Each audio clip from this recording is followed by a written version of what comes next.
اس وقت کا پرابلم یہ ہے جس میں ہم دیکھیں، اس وقت ہم مغرب کی ورلڈ ویو میں سانس لے رہے ہیں.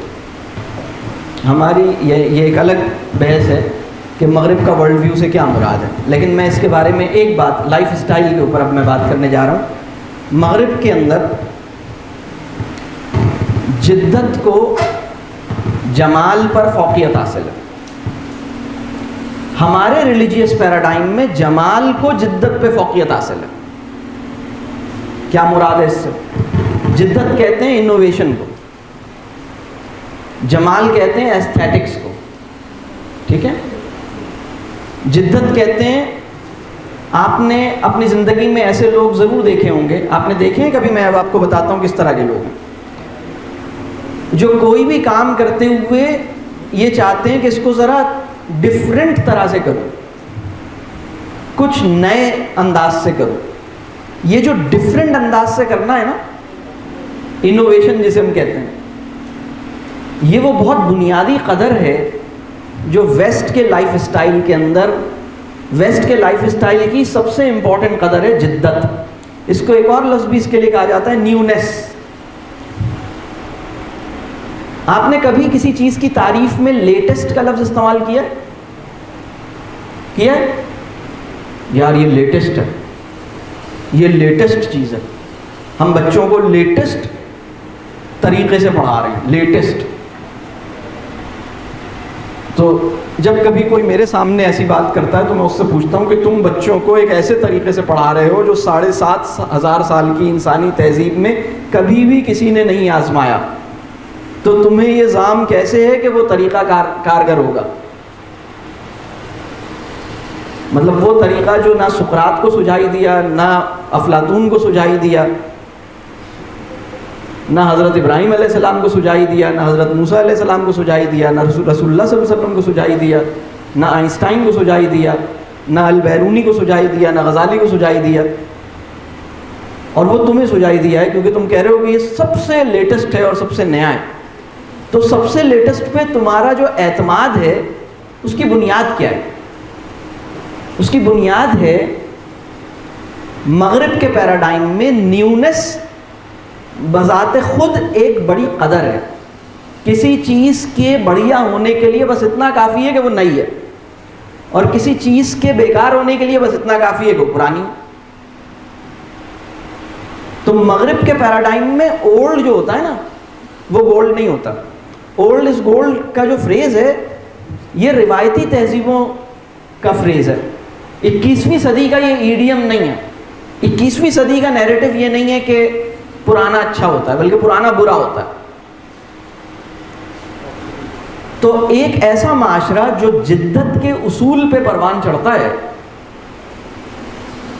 وہ مستقل تغیر کی تگودوں میں مضطرب رہتا ہے. اور ایک ایسا معاشرہ جو جمال کے اصول پہ تشکیل پاتا ہے وہ ایک اطمینان اور توکل اور قناعت اور ایک دوام اس کو ملتا ہے، ایک استحکام اسے میسر ہوتا ہے. یہ بہت الگ ہے. یہ اس کو میں تھوڑا سا اور کھولتا ہوں، پریکٹیکل لیول پہ میں اس کو کھولتا ہوں کہ ہم دیکھیں یہ جو لائف اسٹائل ہے مغرب کے لائف اسٹائل میں سب سے زیادہ اہم اس بات کی ہے، اس بات کی اہمیت ہے کہ آپ کچھ ہٹ کے کریں. اچھا اگر میں یہ پوچھوں کہ بھائی ہٹ کے کیوں کریں؟ پہلے آپ کر رہے تھے، ٹھیک کر رہے تھے، اس میں کیوں آپ پریشان ہیں؟ کیوں چینج کیوں کر رہے ہیں؟ نہیں یہ تو ہم نے پہلے بھی کیا تھا نا، تو اب ذرا ہٹ کے کریں. تو اصول یہ نہیں ہے کہ پہلے والا عمل زیادہ بہتر تھا یا نیا والا عمل زیادہ بہتر تھا. جو ذہنیت اس کے پیچھے کار فرما ہوتی ہے وہ اس کا افادی پہلو نہیں ہوتا بلکہ اس کا نرالا پن ہوتا ہے. نرالے پن کو افادی پہلو پر فوقیت حاصل ہو گئی ہے. یہ بات سمجھ آ رہی ہے اب؟ یہ وہ پوائنٹ ہے جو آپ کے لائف اسٹائل کو گورن کر رہا ہے، مسلمان کے لائف اسٹائل کو بھی گورن کر رہا ہے. مسلمان یہ نہ سمجھے کہ میں نے چونکہ مطلب میں 5 وقت نماز پڑھتا ہوں تو میں مغربی تہذیب سے بچا ہوا ہوں. ایسا نہیں ہے. مغربی تہذیب جو ہے وہ بڑی عجیب چیز ہے. وہ جو ورلڈ ویو ہے ہم اس ورلڈ ویو میں آپریٹ ہو رہے ہیں. اور ہمیں اندازہ نہیں ہے. کبھی ایسا ہوا کہ پرانی چیزیں گھر سے نکال دی گئی ہوں؟ یعنی ہوتا ہے ہمارے معاشرے میں کہ پرانا ہو گیا ہے چلو پھینک دو. اچھا پرانا ضرور ہو گیا ہے لیکن قابل استعمال ہے. پرانا ضرور ہو گیا ہے لیکن اپنا پرپس سرو کر رہا ہے. تو جب کوئی سوسائٹی آپ کو پرانے سے بیزار کرنے میں کامیاب ہو جائے, آپ کسی ایسے ورلڈ ویو سے منسلک ہو جائیں جس سے آپ کے اندر پرانے سے بیزاری کا جذبہ پیدا ہونے لگے, تو آپ کو دادا جان برے ہی لگیں گے نا, نانی جان آپ کو عجیب سی لگیں گی نا. کیا خیال ہے؟ تو یہ سوسائٹی آپ کو تعلق کی خوبصورتی پہ فائز نہیں ہونے دیتی. دوسری بات یہ کہ سادگی سے اسے تکلیف ہوتی ہے. یعنی سادگی کا وہ کوئی ایسا ورژن تو آپ کو دے سکتی ہے جس میں آپ کو خرچہ کرنا پڑے, کوئی ایسا فارمولا جس میں آپ کا خرچہ رک جائے, یہ آپ کو الاؤ نہیں کرے گی. ہمارا بڑا چیلنج کیا ہے؟ ہمارا بڑا چیلنج یہ ہے, ہمارا یہ چیلنج فکری سطح پر بھی ہے, ہمارا یہ چیلنج عملی سطح پر بھی ہے. فکری سطح پر جو چیلنج ہے وہ یہ ہے کہ مال کی محبت سے دل کو خالی کر کے,